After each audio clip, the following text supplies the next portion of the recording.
Hello, hello, hello. Hello once again mga kababayan, mga katropa, mga kalyabe. Kumusta po tayong ngayong araw na ito? Ngayon po ay araw ng Sabado at pangatlong araw natin sa ating isolation. Tayo po ay naka-isolate pero hindi yan katapusan ng mundo. Okay tayo. At dalangin ko po ay sana okay tayong lahat. Okay kayong lahat. Tayo po ay naka-isolate pero okay tayo. Positive lang talaga dun sa sa test result ng ng rat test saka yung sa PRC. But anyway, like I said, okay tayo, healthy tayo, wala tayong may kunting pananakit ng katawan pero lagi tayong kumakalson ng gamot. Saka yung nasa tama yung natin, may supply tayo ng pagkain. So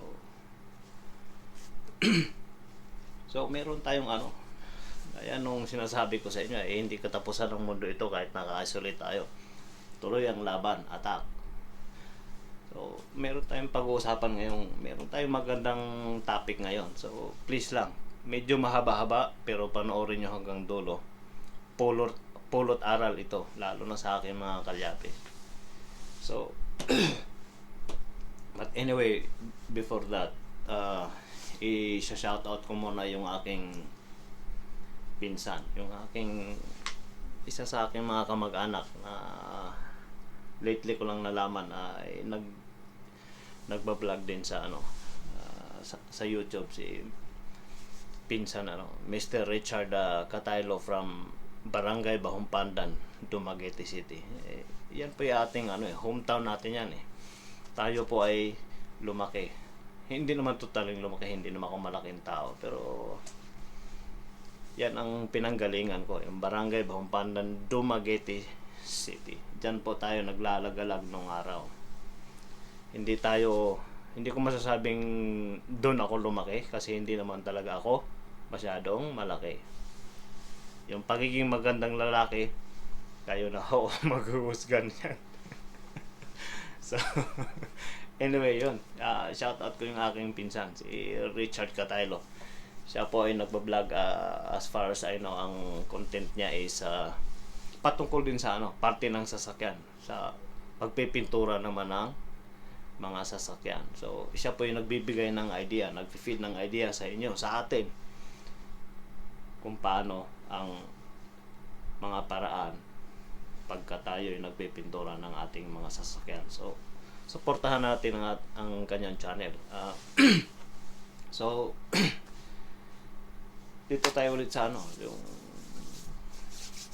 medyo maganda ng konti sa pakiramdam ko yung topic natin ngayon Ang pag-usapan natin ngayon is itong malimit nating ito mga kalabi, yung malimit nating narinig nung araw nung tayo. Kahit ako, nung ako'y bagito pang nagme-mekaniko, marinig natin tupi ng makina. Tupi, ganun. So, tupi ng makina. So, ang ang pinaka-cause ng pagtutupi ng makina is wala sa timing yung ignition timing natin. So, wala sa proper ignition timing yung ating makina. So, ang proper ignition timing is 10 degrees before top dead center. Yun yung nasa magandang tono ang ating makina kapag yung ating ignition ay nasa proper, which is 10 degrees before top dead center. Na ang ibig sabihin po ay before top dead center, ang ating piston po, considering itong kamao ko ay piston, ito yung connecting line. Ang ibig sabihin po ng 10 degrees before top dead center, ang ating piston po ay paakyat during compression stroke, paakyat. So paakyat siya ng ganyan before 10 degrees before top dead center. So ibig sabihin ang ating piston ay hindi totally nakarating doon sa 10 degrees before siya bago top dead. So 10 degrees, so bandang baba yan. So ganyan, during compression stroke, bakit yung ating piston 10 degrees before top dead, magbibigay ng ignition yung or spark yung ating spark plug. So yun yung sinasabing 10 degrees before top dead center. So ito ngayon, tanong, dun ba sa 10 degrees na during ignition, 10 degrees before top dead center, nandun ba agad yung sinasabi nating power na maatin ng ating makina? So yun yung ulitin ko yung tanong, dun ba sa 10 degrees before top dead center na nagbigay ng ignition or spark yung ating spark plugs para masunog yung ating gasolina, air and fuel mixture sa loob ng silindro, nandun ba agad yung power? Ang sagot, ang tamang sagot, hindi. So ito, makinig kayong maigi, maaring kasi maaring ano ito yung lalo sa ating mga kabataan na nagnanais pa lang, nag-umpisa pa lang mag-mekaniko. Baka one day ma-encounter niyo yung mga ganitong during interviews. Hindi natin, ang interviews kasi hindi natin alam kung ano yung kaya nandun yung pressure natin Ang isipin natin, papasok pa lang tayo dun sa sa kwarto kung saan yung interviewee, yung mag-interview sa atin. Ang iniisip agad natin, nandun yung normal, tao tayo, medyo may konting kaba. Pero ang iniisip natin, ano kaya mga itatanong? Meron kaya akong may sasagot? O baka halos lahat ng kasagutan wala akong maibibigay na tamang sagot. Pero halimbawa lang, kung ito yung nagiging sagot, katanungan dun sa so masasagot nyo ng tama yung kung ito man yung section ito man yung areas na itatanong sa inyo ng mag-i-interview sa inyo about ignition timing. So kaya ang ko sa inyo, panoorin yung maigi hanggang dulo. So pwede nyo ulit-ulitin. So balik tayo ulit, 10 degrees before top dead center. 10 degrees before top dead center, hindi pa yung piston natin sa taas, 10 degrees magbibigay ng spark. So ang tanong, doon ba sa 10 degrees before top dead center, maaatin ba agad, nandun na ba yung total power na maaatin ng ating makina doon sa 10 degrees before top dead center? Ang tamang sagot, hindi. Kasi meron po tayong tinatawag na flame propagation time. So ang flame propagation time ay yun po yung time lag na susunugin pa lang yung air and fuel mixture natin na pumasok sa ating silindro or cylinder. So pagbigay ng spark, wala agad yung total power doon. Meron tayong sinasabi na tinatawag na flame propagation time. So merong mga split seconds lang yan kasi may angle.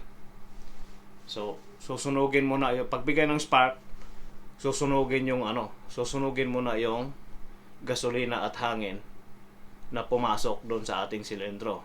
So ang proper niyan, 10 degrees. So ang ignition timing natin is 10 degrees before top dead center. Ang flame propagation niya is 10 degrees after top dead center naman. So yun yung ganito, 10 degrees before top dead center, bigay ng spark, tapos bababa yung piston natin 10 degrees after top dead center. So yung ganyan niya, tingnan niyo maigi 10 degrees before top dead center, 10 degrees after top dead center. So yun yung time lag na sinasabing flame propagation time. Doon sinusunog yung air and fuel mixture natin na pumasok sa ating silindro, at doon ma-attain yung total power ng ating makina. Sabay power stroke, pababa ng piston, may puwersa. So, yun yung 10 degrees before top dead center ang ignition. Ang time lag niya is, flame propagation time is 10 degrees after top dead center. So, ganon. Before, after. Before, after. So, yun yung flame propagation time niya. So, yun yung sa ganong senaryo, maganda ang tono ng ating makina. Wala tayong maririnig na prrr, lalo na pagka in-accelerate natin. Yung in-accelerate natin yung makina, bigla natin ina-accelerate. Pag wala tayong marinig na prrr, mga ganon, nasa tama yung ignition timing natin, which is 10 degrees before top dead center. So, balikan natin yung yung pagtutupi ng makina. Lagi nating maririnig pag sinabi nung mga senior natin, di ba? I-accelerate pa lang, sasabihin may tupi yung makina, advance ang timing yan. So, tama nga, advance yung timing. So, ibig sabihin ng advance yung timing, hindi siya, ang ignition timing natin, yung pagbigay ng spark ng ating spark plugs, ay hindi nangyayari doon sa 10 degrees before top dead center. Advance siya. So, maaring 15 degrees before top dead center, doon nagbigay ng spark yung ating spark plug. So, advance. So, ibig sabihin ng advance, gaya nung sinabi ko kanina, 10 degrees, halos malapit sa doon sa sa top dead, ito yung cylinder head natin. Halos malapit siya doon sa top dead. 10 degrees. So, 15 degrees is advance timing, no? So, nandito sa may bandang baba yung piston natin. Nasa may bandang baba pa lang, nagbigay na ng spark yung ating spark plug. So, yun yung advance. So, 10 degrees, 15 degrees. Okay? So, nandito sa may So, nasa bandang baba pa lang yung ating piston. Nagbigay na ng spark yung ating spark plug. So, yun yung sinasabing advance. Advance siya. Kaya, tumutupi ang ating makina. So, doon kalimitan. Kaya, pag sinalangan natin ng timing light, may tupi ang makina, makikita agad natin below, higher than, higher 10 degrees before top dead center yung makikita natin. Magbiblink yan dun sa sa may crankshaft pulley, di ba? May mga may timing mark na. So, makita natin kalimitan nasa idling, idling, walang load, walang aircon. So, nandun sa sa 15 degrees. Kasi nandun makikita natin yung timing 0, tapos may mga guhit 10, yun yung proper. Tapos bandang baba makita natin nasa 15 degrees or bandang baba pa siya. So, masyadong advance yung timing. So, tumutupi nga yung makina. Ito ang tanong. Ano ang nangyayari sa loob ng makina? Ano ang nangyayari sa loob ng makina? Bakit nag-generate siya ng prrr pag in-accelerate natin? Prrr. Yung sinasabing tupi. Tumutupi yung makina, sir. Advance ang timing, no? Ito ang tanong. Paano nangyari doon sa loob ng makina natin? Kapag ka-advance ang ating ignition timing. So, dito sa video na ito, malalaman nyo, ipapaliwanag ko sa inyo kung paano nangyari sa loob ng makina. Kasi habang umaantar ang ating makina, hindi natin makikita doon sa loob, di ba? Alam lang natin na tumutupi. At alam natin, advance yung ignition timing. Pero, physically, theoretically, hindi natin alam kung paano nangyari doon sa loob. Yun din yung katanungan sa sarili ko noong ako'y bagito pa. Kasi, sinasabi ng aking mga senior advance ang timing yan, tumutupi ang makina. Tama naman maririnig mo talaga pag in-accelerate, no? Prrr, umaganon yung makina. Tapos, pag sinalangan ko ng timing light, advance nga, 15 degrees. Minsan nga, 20 or tama nga. Pero ang lagi kong tinatanong noon, paano nangyari sa loob ng makina? At nag-generate siya ng ganong ingay. Gumaganon sa loob ng makina. So ito na yung pagkakataon. Ipapaliwanag ko sa inyo kung paano nangyari ang pagtupi sa loob ng pagtupi ng makina dun sa loob kapag ka ang ating ignition timing ay advanced. So normally, meron talagang sinasabing piston slapping. Ibig sabihin ng piston slapping, yung paghampas ng ano. So halimbawa, ito yung ating cylinder, ano. Ang piston natin is ganyan.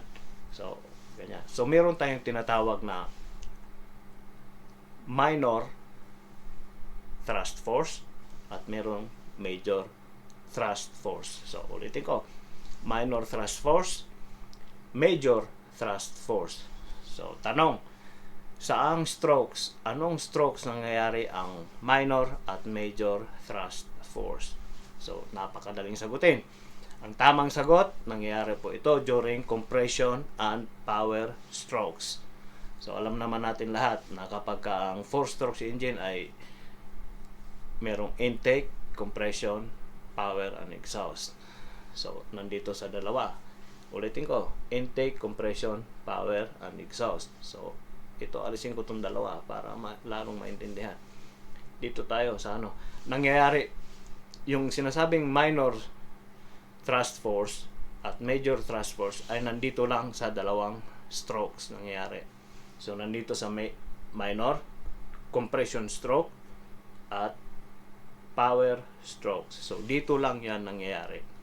Doon nangyayari yung piston slapping. Ang tanong, paano? So, ganito. Ang ating piston during compression stroke ay paakyat, ano? At power naman pababa. So, during compression stroke, yun yung sinasabing minor thrust force. So, paakyat, ito yung silindro natin, ano? Aakyat yung ating piston compression stroke. Kukompress yung air and fuel mixture, ano? Paakyat siya ng ganyan. So, pag ganyan niya, minor thrust force ang tawag niya. Minor thrust force. So, i-compress niya, no? Ngayon, ang kasunod ng minor thrust force ng compression stroke is power stroke. So, ganito ang mangyari. Minor thrust force, compression stroke, lilipat yung piston natin dito sa kabilang side. Lilipat siya dito sa kabilang wall ng ating cylinder para maano yung power stroke. So, compression, power. So, yung power stroke is yun yung sinasabing major thrust force. So, compression, power. Compression, power. So, compression, minor thrust force, major thrust force. So, doon lang sa dalawang strokes. Compression and power strokes. So, doon nangyari, no? So, doon nangyari ang piston slapping. Pagka power ng compression stroke, yung paglipat niya, nababagok siya. Nababagok yung piston natin dito sa kabilang wall ng ating cylinder. Yung paglipat niya dito sa may power stroke. Nababagok, gumanon yung piston natin eh. Compression, power. Ganon. Kasi may puwersa ito. Kasi power stroke na ito eh. So, ganyan, nababagok. Yun yung sinasabing piston slapping. Ngayon, nape-prevent yan theoretically. Tayong mga nag-overhaul ng mga makina. So, pine-prevent yan ng manufacturer. Pinag-aralan yan ng mga magigiting na mga inhenyero na nag-design ng makina. Paano nape-prevent yan para hindi humampas yung piston natin, hindi siya gumanon during power stroke. Pagkagaling compression, lilipat sa power stroke, hindi siya magki-create ng piston slapping. Hindi siya hahampas dun sa wall. So, ang piston natin, merong piston pin, ano? So, ang piston pin ay naka-offset. Ibig sabihin ng naka-offset yung ating piston pin ganito. So, meron tayong drawing ko. Pasensya na sa drawing natin, hindi ganong masyadong maganda. No? So, ito, non-offset. Ito, naka-offset. Ibig sabihin ng non-offset, yung sentro ng ano natin, ng piston natin, is, ito yung piston pin natin. Sentrong-sentro siya. Nakasentro. So, sa ganitong senaryo, hindi siya naka-offset. Sentrong-sentro yung piston pin sa ating piston. Ito yung ating connecting rod. So, pagka ganitong senaryo, nangyayari yung piston slapping. So, ang ginawa ng mga magigiting ng inhinyero para ma-prevent yung piston slapping, pagkagaling sa compression stroke, lilipat doon sa power stroke, in-offset nila. Ibig sabihin in-offset, ilapit ko. Nakita nyo yung difference ng bilog. Nakalihis ng konti yung ating piston pin sa 0 degrees. So ito, kung titingnan nyo maigi, sentro no?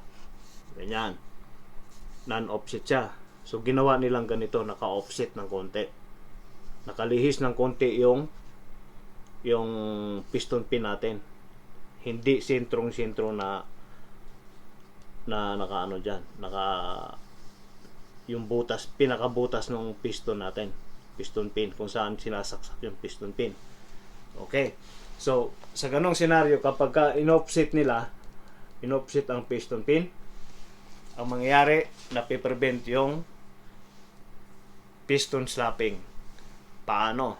So ito ngayon, pag akyat ng piston natin during compression stroke, 10 degrees before top dead center, magbibigay ng spark. Bago siya makarating doon sa 10 degrees after top dead center, ang piston natin ay nakalipat na dito. Nakaabang na siya. So, hindi siya hahampas.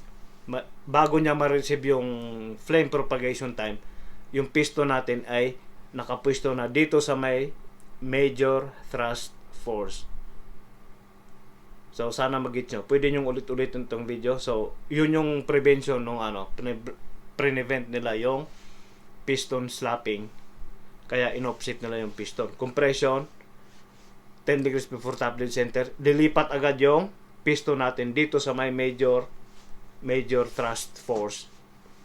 Para pag nasunog ng kompleto yung air and fuel mixture natin, nandun na yung power, hindi hahampas yung piston natin na ganyan. Pumupwesto agad yung piston natin dito sa kabilang side para pagputok nung pag sunog na yung air and fuel mixture natin, banaya siyang bababa. So yun po yung purpose nun. Kaya nila in-offset. Pag hindi naka-offset, gaganyan yung piston natin In-offset nila yung piston pin, nilihis ng konti yung pinakabutas kung saan isasaksak yung piston pin. Ang nangyari, 10 degrees before top dead center, bigay ng spark, pwesto agad yung piston natin dito sa habang susunugin yung air and fuel mixture, which is yung sinasabing flame propagation time. Pag sunog ng ganyan, nakapwesto na yung piston natin dito. So hindi nangyari yung gumaganon. So yun yung piston slapping, hindi nababagok yung ating piston. Kaya in-offset nila. Okay? So ito ngayon, dito tayo, malapit na tayong matapos. Konting tiis lang, medyo mahaba-haba ng konti. Paano nangyari yung sinasabing tope?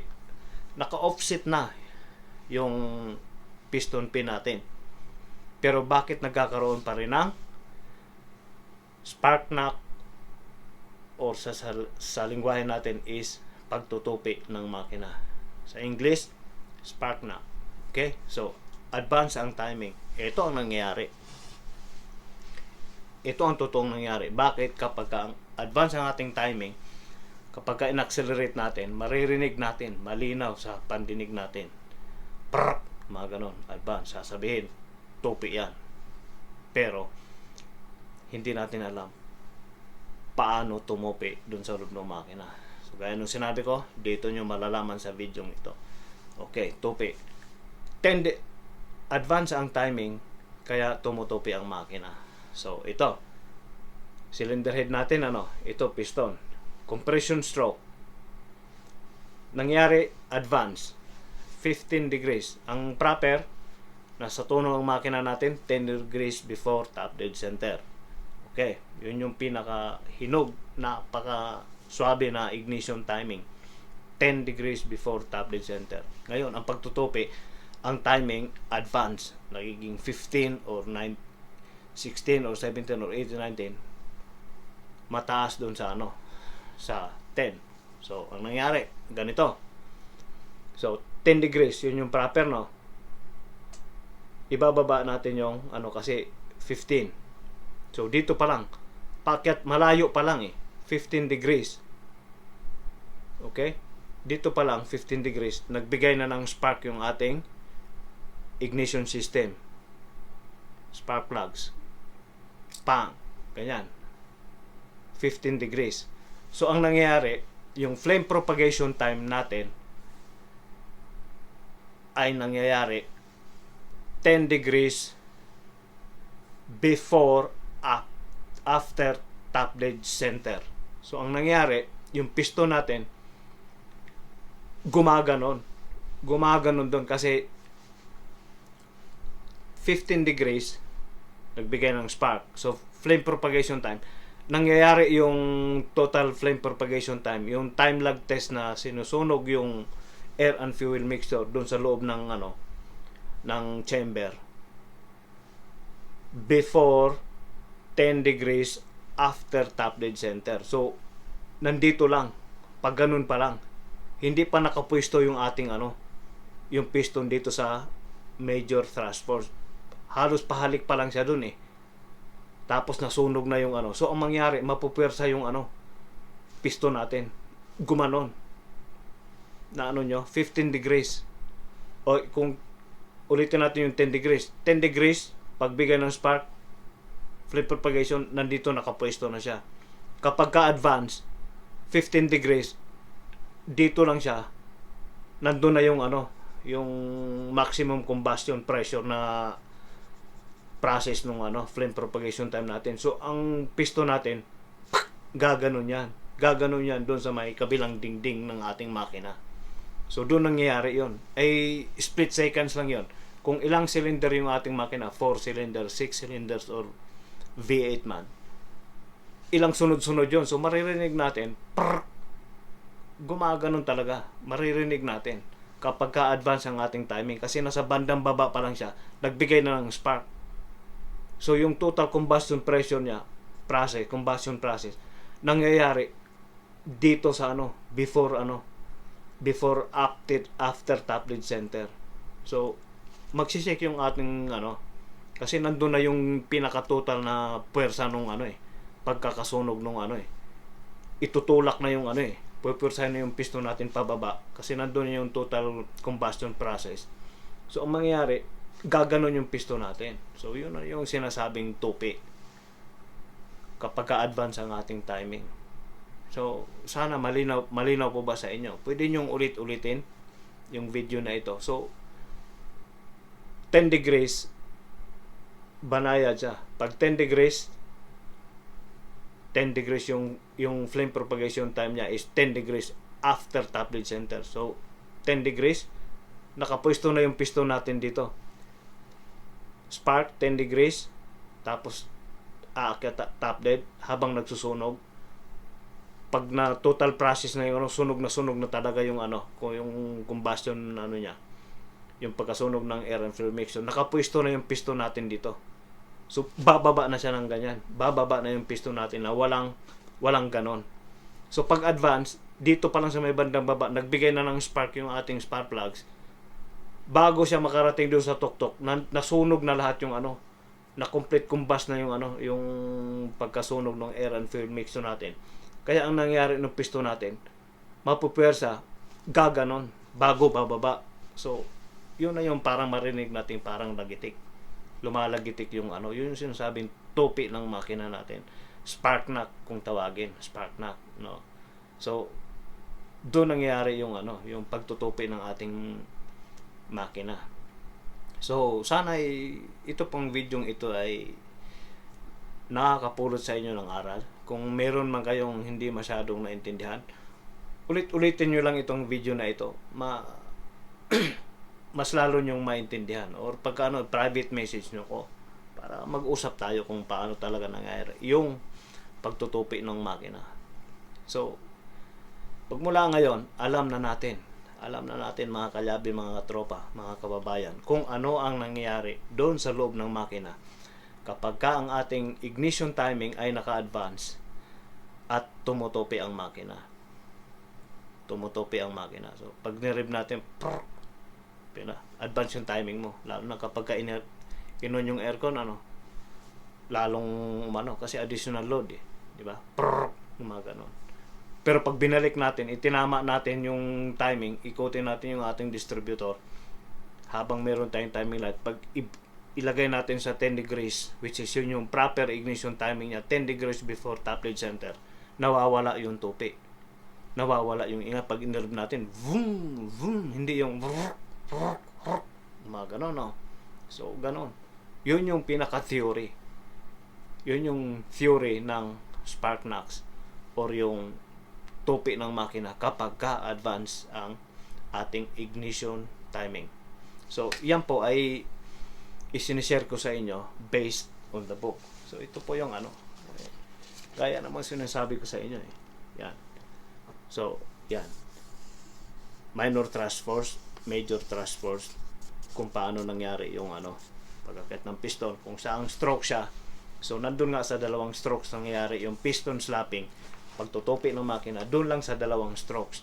Compression, power, doon lang. Compression, power. Compression, power. So, sana itong video na ito ay makakapulot ng kaalaman sa inyo, lalo na sa aking mga kalyabi. So, stay put lang kayo sa mga ibang videos na gagawin natin patungkol sa ating sa ating mga sasakyan. Lang ito, wala tayong ibang hangad kundi makapag-feed ng mga knowledge na na-gain natin. Kasi ito, hindi ito nanggagaling sa akin Galing ito doon Yun yung pagpapasalamat ko sa kanya. Kaya kung napapansin nyo mga kababayan, ang emoji ko ng bawat video ko ay laging ganito. Ang ibig ko pong sabihin ito ay ginawa ko itong video na ito dahil sa kanya. Kaalaman na ipinamahagi ko lang sa inyo na nanggagaling sa kanya. Wala pong akong ibang meaning kung bakit naglagay ako ng emoji na ganito, kundi yan po ay simbolo ng pagpapasalamat ko sa taas. So, maraming salamat po at naway magiging okay kayong lahat. Mag-iingat po tayong lahat at God bless you all.